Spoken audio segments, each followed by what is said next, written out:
प्यारे तलबा व तालिबात, अस्सलामु अलैकुम। आज हम एसएस में 13वां लेसन देखेंगे जो कि जोग्राफिया का लेसन है।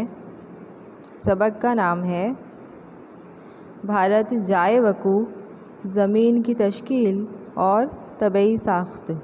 गुजराती में कहेंगे भारत स्थान भूस्तरीय रचना अने भूपृष्ठ। तो भारत एक वसी मुल्क है।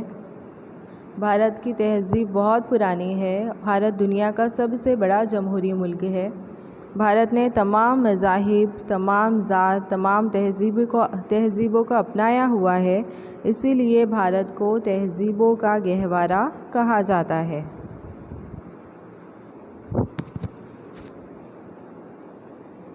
उसके बाद हम देखेंगे भारत जाए वकू, सरहद और रकबा, यानी भारत किस जगह पर वाक़ है, दुनिया के नक्शे में भारत किस जगह पर वाक़ है। तो आपको ये जो नक्शा दिखाई दे रहा है इसमें बहुत सारे आड़े ख़त गुज़र रहे हैं और खड़े ख़त गुज़र रहे हैं। बहुत सारी आड़ी लाइन है, बहुत सारी खड़ी लाइन है। तो जो आड़ी लाइन है उसे क्या कहते हैं, जो खड़ी लाइन है उसे क्या कहते हैं, आपने 8वीं जमात में पढ़ा होगा।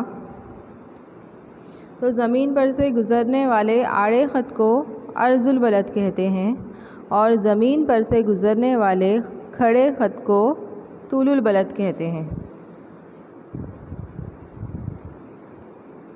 तो अब हर एक अर्जुल बलद और हर एक तूलुल बलद के दरमियान 4 दर्जे का फ़ासला होता है।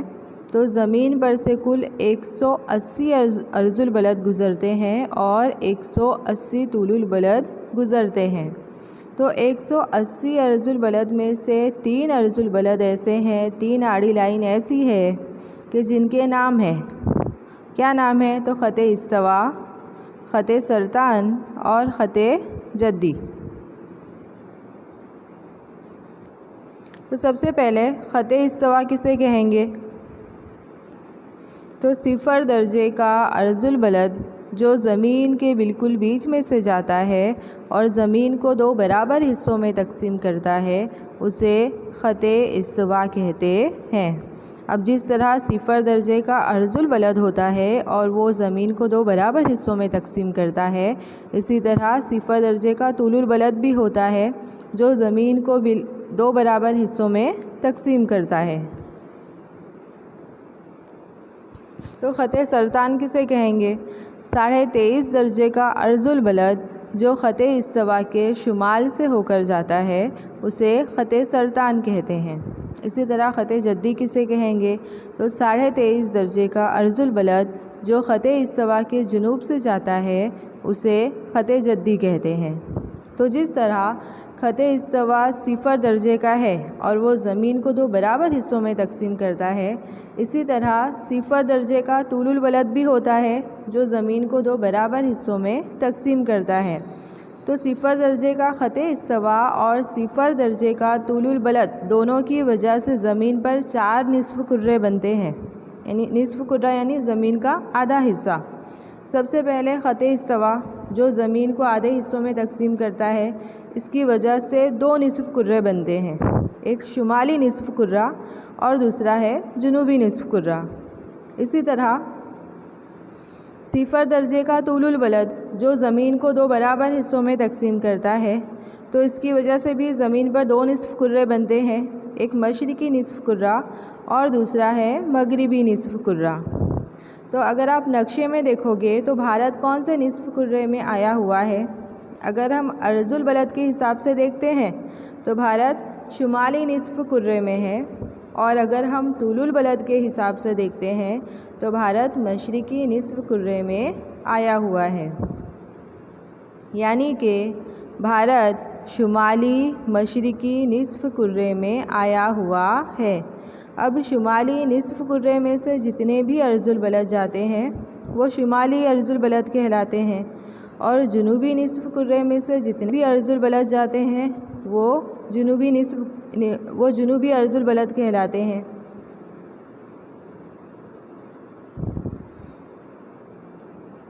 इसी तरह मशरिकी निसफ कुर्रे में से जितने भी तुलुल बलद गुज़रते हैं वो मशरिकी तुलुल बलद कहलाते हैं, और मगरिबी निसफ कुर्रे में से जितने भी तुलुल बलद गुज़रते हैं वो मगरिबी तुलुल बलद कहलाते हैं।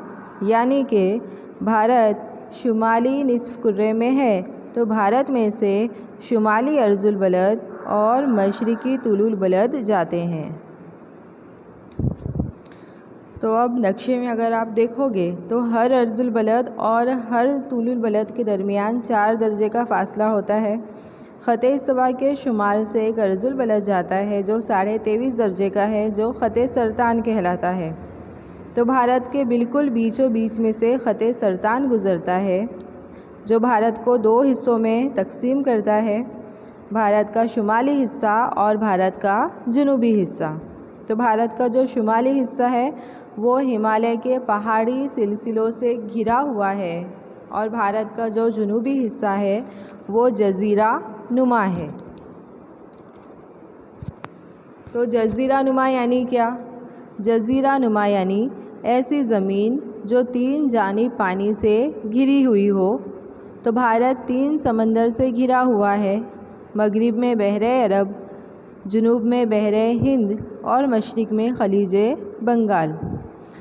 तो जज़ीरा नुमा अलग होता है और जज़ीरा अलग होता है। जज़ीरा नुमा यानी ऐसी ज़मीन जो 3 जानिब पानी से घिरी हो, और जज़ीरा यानी ऐसी ज़मीन जो चारों जानिब से पानी से घिरी हुई हो।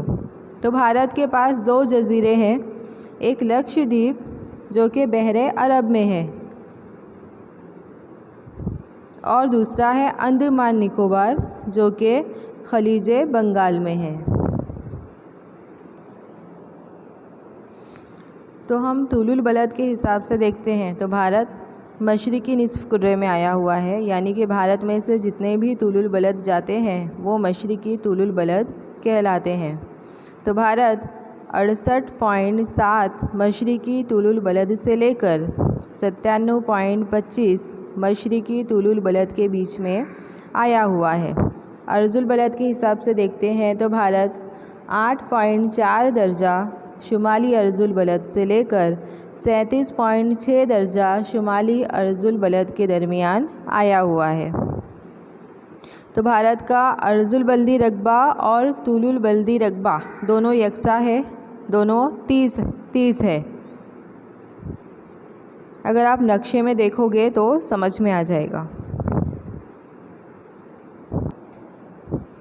उसके बाद हम देखते हैं भारत का मेयारी वक्त। तो तुलुल बलद के ज़रिए किसी भी जगह का वक्त मालूम कर सकते हैं, क्योंकि हमारी ज़मीन जो है वो गोल घूम रही है। तुलुल बलद के ज़रिए किसी भी जगह के वक्त का पता किया जा सकता है। सूरज के सामने से एक तुलुल बलद 15 मिनट में जाता है, यानी कि 4 तुलुल बलद 1 घंटे में जाते हैं। तो तुलुल बलद के हिसाब से हर मुल्क का वक्त तय किया जाता है, हर मुल्क का मकामी वक्त होता है। भारत का भी मकामी वक्त है जो मुल्क का मेयारी वक्त कहलाता है। तो भारत का मेयारी वक्त 82.5 दर्जे का मशरिकी तुलुल बलद है, जो भारत की 5 रियासतों से होकर गुज़रता है। उत्तर प्रदेश, छत्तीसगढ़, ओडिशा, आंध्र प्रदेश और मध्य प्रदेश। इस तरह भारत का जो मेयारी वक्त है वो 5 रियासतों से होकर गुज़रता है।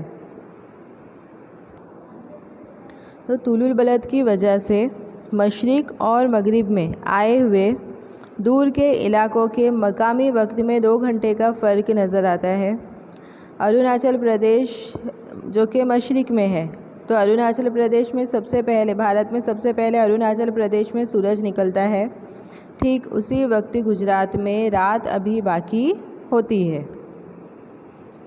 क्यों? क्योंकि सूरज के सामने से 4 तुलुल बलद 1 घंटे में गुज़रते हैं। तो अब गुजरात और अरुणाचल के दरमियान अगर आप देखोगे तो 8 तुलुल बलद आए हुए हैं, तो इस तरह 2 घंटे हो जाते हैं। इस तरह अरुणाचल प्रदेश में सबसे पहले सूरज निकलता है। अरुणाचल का वक्त गुजरात के वक्त से 2 घंटे आगे है। तो इस तरह तूलुल बलद के ज़रिए पूरी दुनिया का वक्त मालूम किया जा सकता है।